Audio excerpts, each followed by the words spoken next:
Shalom anak-anak dimanapun kalian berada, semoga tetap dalam keadaan sehat dan bersemangat.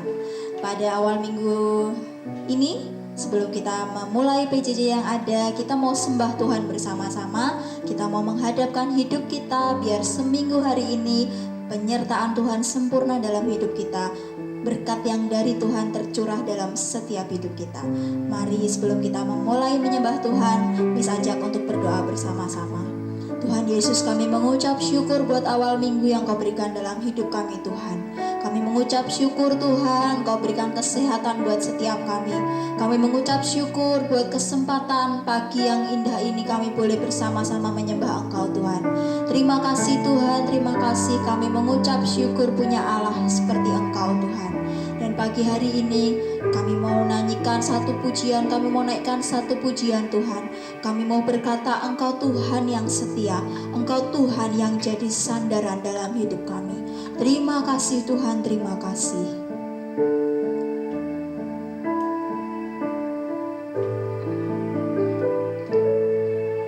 Engkau Tuhan yang setia, waktumu selalu yang terbaik. Engkau Tuhan sandaranku, dan ku hanya kan berharap padamu. Satu-satunya yang ku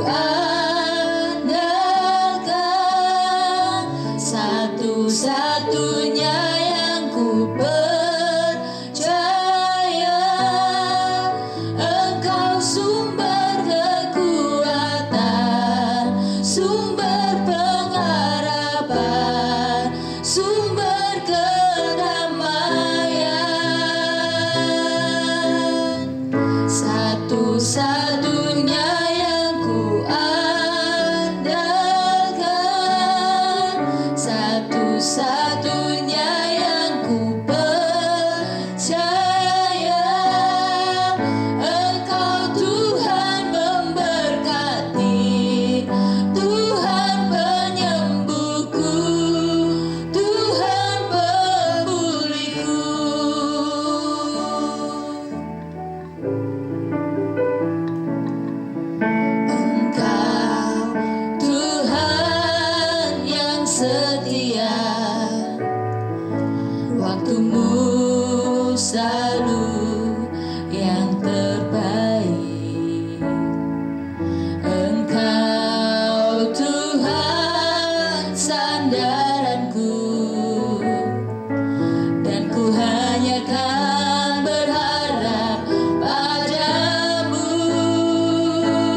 Engkau Tuhan.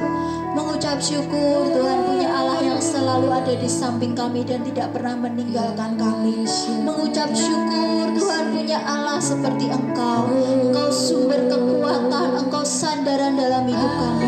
Engkau Tuhan yang setia yang selalu ada di samping kami. Mengucap syukur Tuhan, mengucap syukur Tuhan. Kami naikkan syukur kami Tuhan, kami naikkan syukur kami. Terima kasih Tuhan, terima kasih Tuhan, terima kasih.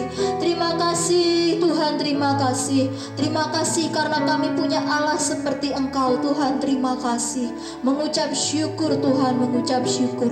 Dan sepanjang hidup kami Tuhan, biar Engkau Tuhan jadi satu-satunya sandaran, jadi satu-satunya pribadi yang kami andalkan Tuhan, jadi satu-satunya sumber pengharapan dan kekuatan kami Tuhan. Mengucap syukur Tuhan, mengucap syukur. Terima kasih Tuhan, terima kasih. Engkau baik Tuhan, Engkau baik.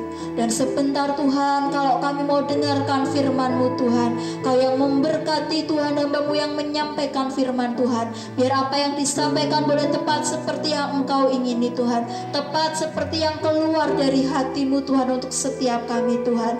Engkau juga yang siapkan kami Tuhan, buka mata hati pikiran kami Tuhan, berikan roh hikmat, pengertian dan pewahyuan yang daripadamu Tuhan. Biar setiap kebenaran firman yang dibagikan, kebenaran firman yang kami dengar Tuhan, boleh tumbuh Tuhan dalam hidup kami Tuhan, boleh berbuah Tuhan dalam hidup kami Tuhan, dan jadi rema Tuhan dalam hidup kami. Biar kami diperbaharui lebih lagi Tuhan, jadi pribadi yang seperti yang Kau ingini Tuhan. Terima kasih Tuhan, terima kasih. Mengucap syukur Tuhan, mengucap syukur. Di dalam nama Tuhan Yesus kami berdoa, kami ucap syukur. Amin. Untuk para siswa yang ada, kita pada hari ini kita akan bahas suatu tema yang luar biasa. Dan tema ini betul-betul sebetulnya adalah titik awal dalam perubahan dalam hidup saya dan merubah banyak hal. Tema hari ini adalah transformasi, perubahan. Kita buka dulu ya firman Tuhannya di Roma 12 ayat yang kedua. Firman Tuhan katakan, janganlah kamu menjadi serupa dengan dunia ini, tetapi berubahlah oleh pembaharuan budimu, sehingga kamu dapat membedakan manakah kehendak Allah, apa yang baik, yang berkenan kepada Allah, dan yang sempurna. Sebelumnya kita akan doa sama-sama, dan supaya firman Tuhan ini Devo kali ini kita akan bisa mengerti dan kita bisa menjalankan sama-sama. Terima kasih Tuhan Yesus untuk anugerah-Mu. Untuk hari ini kami mau dengarkan firman, kami mau dengarkan apa yang Kau katakan dalam hidup kami masing-masing. Dan biar ada perubahan oleh karena kebenaran, oleh karena firman Tuhan.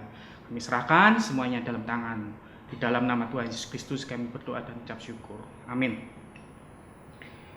Firman Tuhan katakan dengan jelas, janganlah kamu menjadi serupa dengan dunia ini, tetapi berubahlah oleh pembaharuan budimu.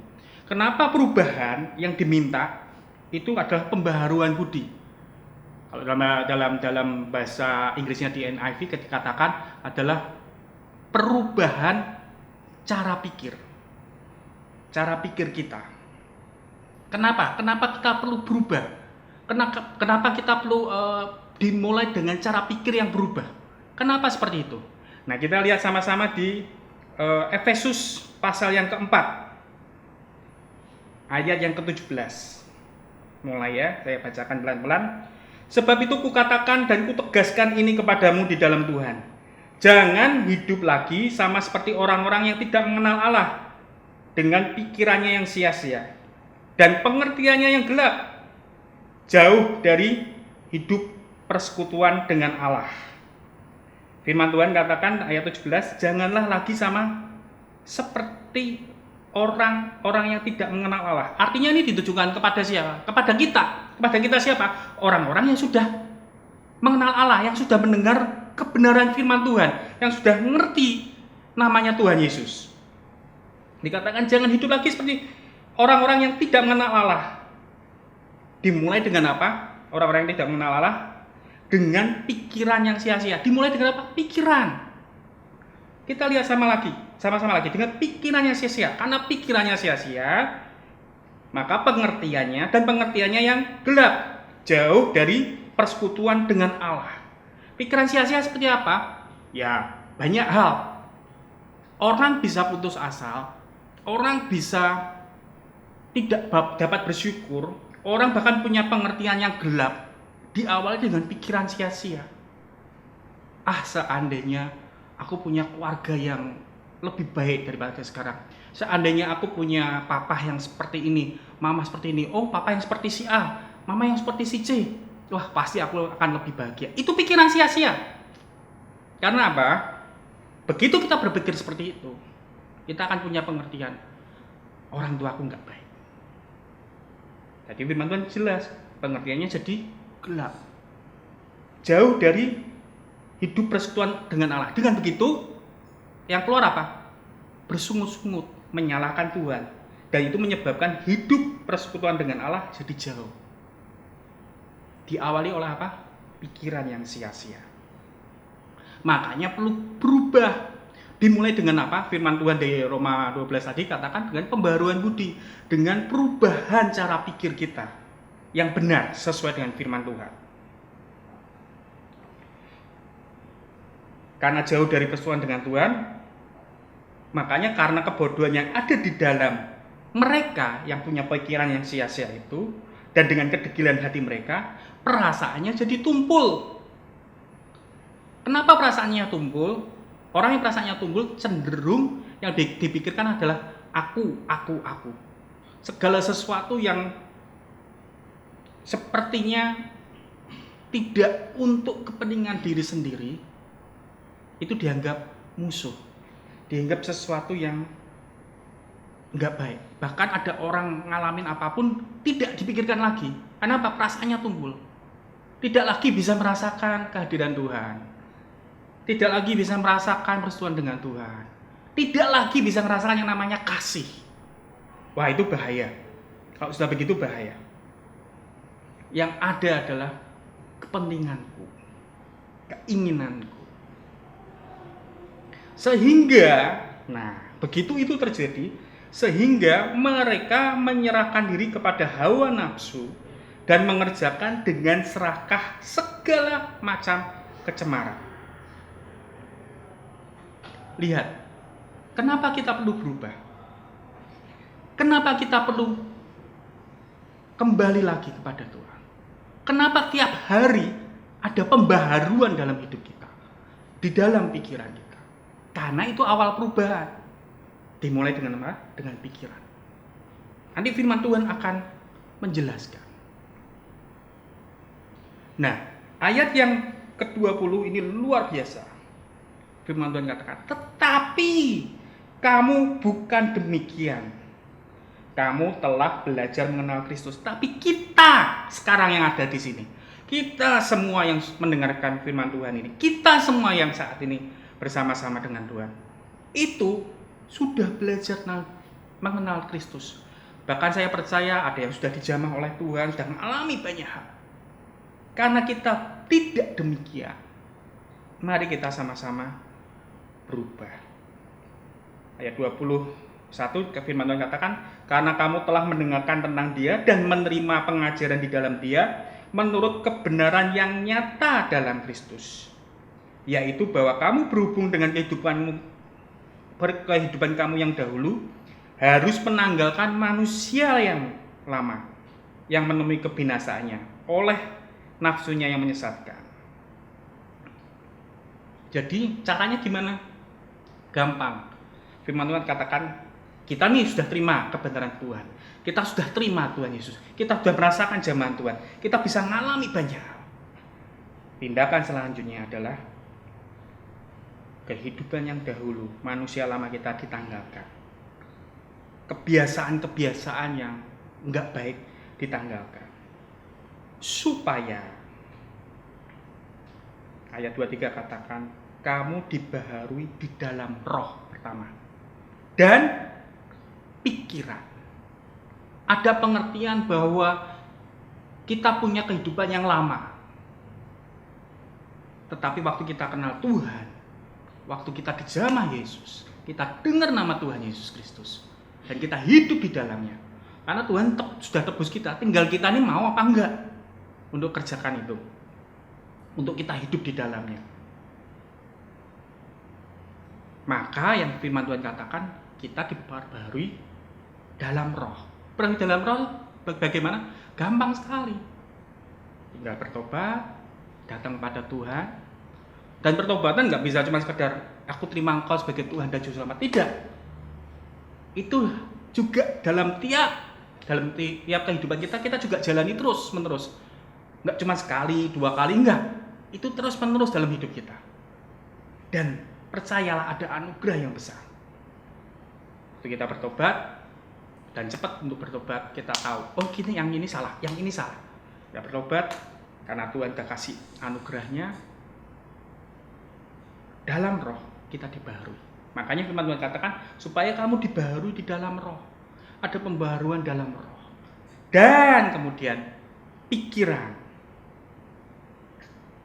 Caranya gimana? Firman Tuhan katakan ini, firman Tuhan yang katakan, dan mengenakan manusia yang baru, yang telah diciptakan menurut kehendak Allah di dalam kebenaran dan kekudusannya sesungguhnya. Karena itu caranya supaya kita tetap hidup dalam kehendak Allah, mengenakan manusia yang baru dan dalam kekudusan.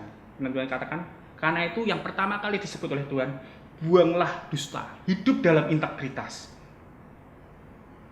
Dimulai dari mana? Firman Tuhan katakan perubahan, pembaharuan budi.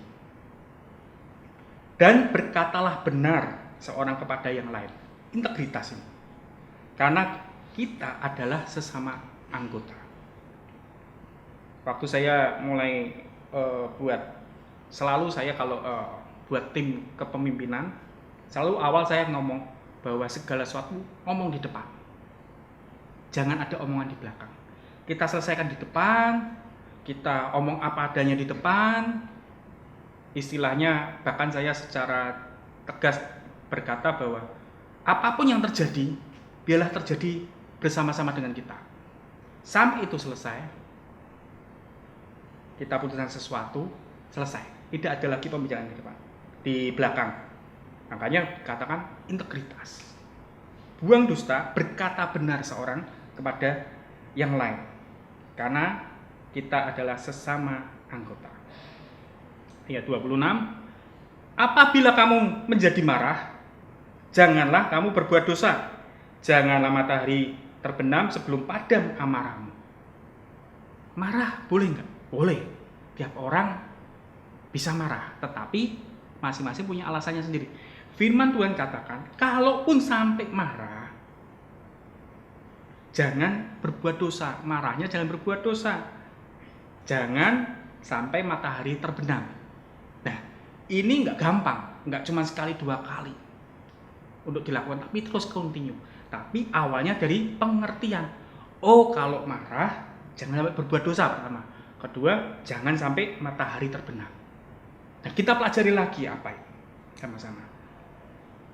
Dan jangan beri kesempatan kepada iblis. Yang berikutnya, orang yang mencuri, janganlah ia mencuri lagi, tetapi baiklah ia bekerja keras dan melakukan pekerjaan yang baik dengan tangannya sendiri, supaya ia dapat membagikan sesuatu kepada orang yang berkekurangan. Ini jelas. Orang yang pernah mencuri itu banyak hal. Kalau pelajar jelas, yaitu apa? Ngepek. Itu hal yang biasa, nyontek dan lain sebagainya. Apakah saya ngalamin? Ya, saya ngalamin. Sejak SMP saya alamin itu. Tapi waktu Tuhan jamah saya, Tuhan perbarui hidup saya. Saya lahir baru, saya ketemu dengan Tuhan. Waktu itu sebelumnya saya diinjilin enggak? Oh iya, yang injilin siapa? Teman duduk sebelah saya. Tapi teman duduk sebelah saya punya julukan yang luar biasa.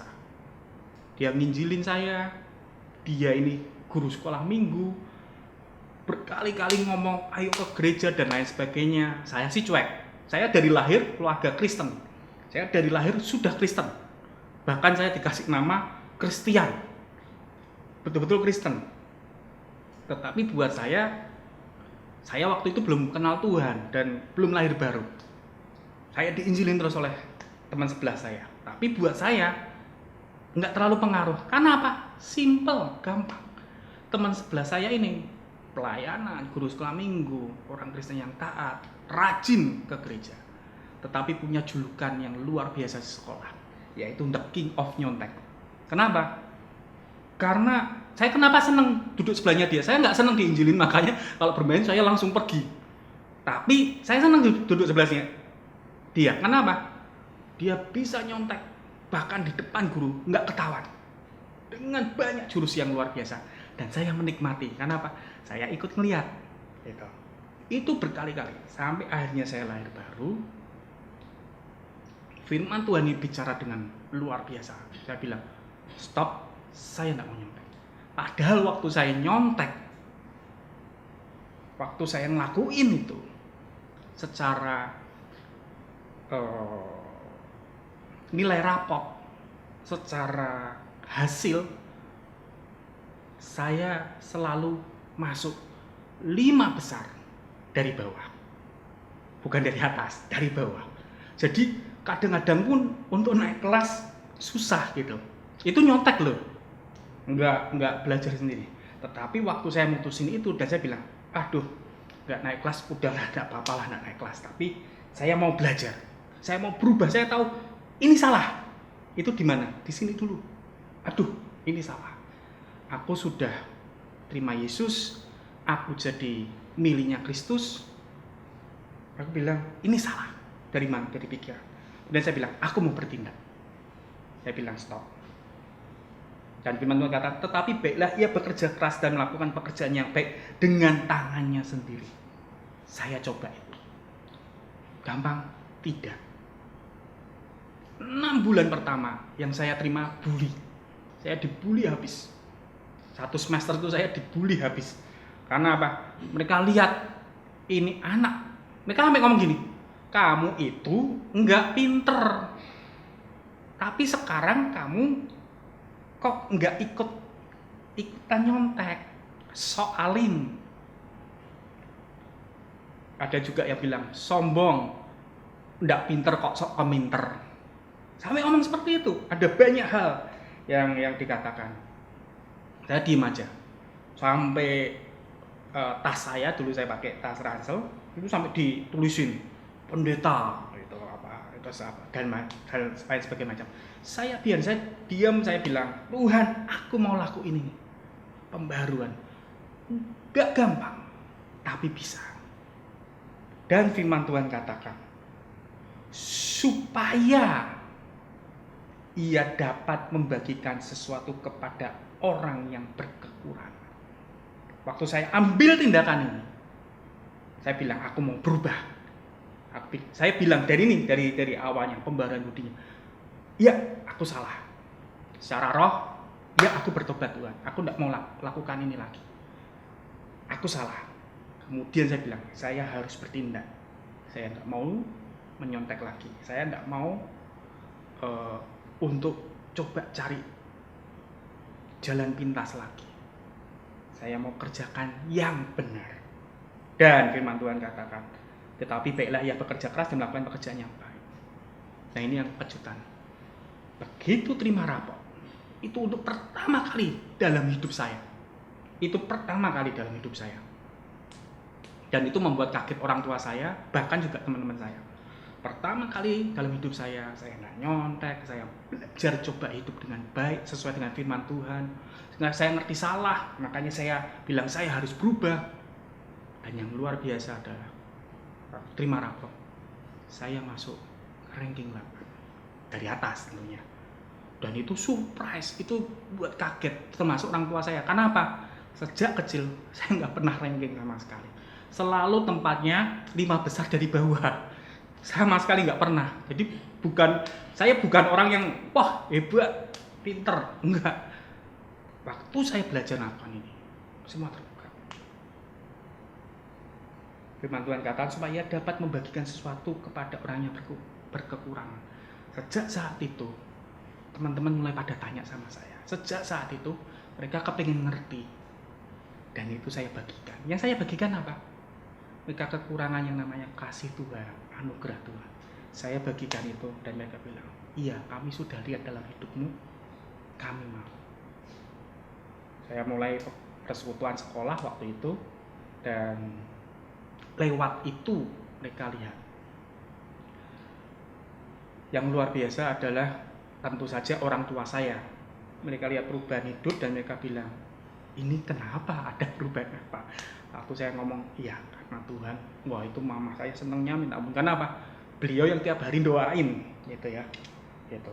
Kemudian yang berikutnya firman Tuhan katakan ayat 29, janganlah ada perkataan kotor keluar dari mulutmu, tetapi pakailah perkataan yang baik untuk membangun, di mana perlu supaya mereka mendengarnya beroleh kasih karunia. Nah ini yang sekarang ini diputar balikan. Kita lihat sekarang di YouTube selalu ada perkataan-perkataan kotor keluar dan mereka anggap itu biasa. Ada perkataan tit gitu, wah pada ketawa-ketawa. Mereka bilang, lah itu otentik. Nah ini pemutar balikan. Otentik itu bukan karena perkataan kotornya. Otentik itu seringkali diputar balikan. Loh ngapain ditutup-tutupin? Dibuka aja, biar keluar. Itu otentiknya saya. Itu salah. Otentik artinya menunjukkan identitas dalam hidup kita. Dan hidup kita identitasnya adalah seperti Kristus. Jangan salah. Begitu hidup kita seperti Kristus, yang keluar dari hidup kita seperti Kristus. Ingat, seringkali orang bilang, apa itu omongannya terlalu ditutup-tutupin, munafik, enggak otentik. Itu yang diserang. Dan bahwa kalau omongan kotor, itu baru otentik. Salah besar. Otentik menunjukkan identitas. Siapa diri kita? Yaitu milik Kristus. Seperti Kristus. Nah, kenapa seperti itu? Supaya kita bisa membangun di mana perlu supaya mereka yang mendengarkan beroleh kasih karunia. Dan firman Tuhan berikutnya katakan, dan janganlah kamu mendukakan Roh Kudus Allah yang telah memeteraikan kamu menjelang hari penyelamatan. Lihat, semuanya dikatakan dari mana? Dari pikiran. Perkataan-perkataan kotor dibilang itu hal yang biasa, itu hal yang keren. Wah, kok bisa ngomong itu keren? Itu apa? Nyerang di pikiran. Makanya kita perlu ada perubahan budi sesuai apa? Pembaruan budi ini sesuai dengan firman Tuhan, sesuai dengan kebenaran. Untuk apa? Supaya otentik. Otentik seperti apa? Mengeluarkan identitas kita. Identitas kita ini siapa? Karena kita milik Kristus. Ya, seperti Kristus. Kenapa orang disebut orang Kristen?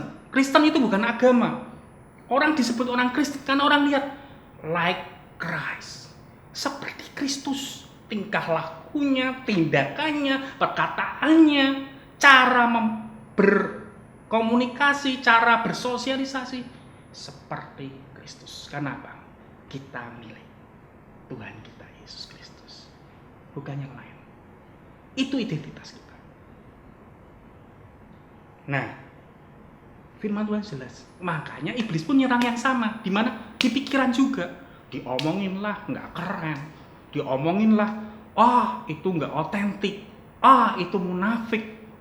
Itu nyerang di mana? Pikiran semua. Dan itu diputar balikkan sedemikian rupa. Saya bilang pada hari ini, ingat, perubahan pembaharuan budi. Kita rubah pembaharuan budi kita, pikiran kita sesuai dengan firman Tuhan. Bahwa firman Tuhan, identitas kita adalah identitas Kristus itu sendiri. Ayo, mari sama-sama kita berubah. Mari kita sama-sama bertransformasi. Ini waktunya, jangan ditunda lagi. Kalau kalian bilang, aku sadar, aku mau berubah, aku mau bertransformasi, tetapi aku butuh bantuan, aku butuh bimbingan. Hubungi guru BK, hubungi sekolah, bilang, aku mau dimuridkan, aku mau untuk berubah. Hubungi sekolah, hubungi guru BK, hubungi guru yang ada, dan bilang, aku mau dimuridkan. Itu sesuatu yang luar biasa. Hidup kita berubah, ingat, membawa sesuatu yang luar biasa, membawa kesaksian. Tadi firman Tuhan sudah katakan bahwa bisa membangun, bisa mendengarkan kasih karunia-Nya Tuhan, bisa membagikan sesuatu. Itu semua dimulai dengan apa? Perubahan, pembaharuan budi dari pikiran yang ada, dirubah sedemikian rupa. Dirubah sesuai dengan apa? Firman Tuhan, dengan kebenaran. Mari kita doa sama-sama, ucapkan syukur untuk hari ini. Terima kasih Tuhan Yesus untuk hari ini. Kami sudah terima, kami sudah tahu bahwa kami perlu bertransformasi. Dan itu dimulai dengan pikiran kami.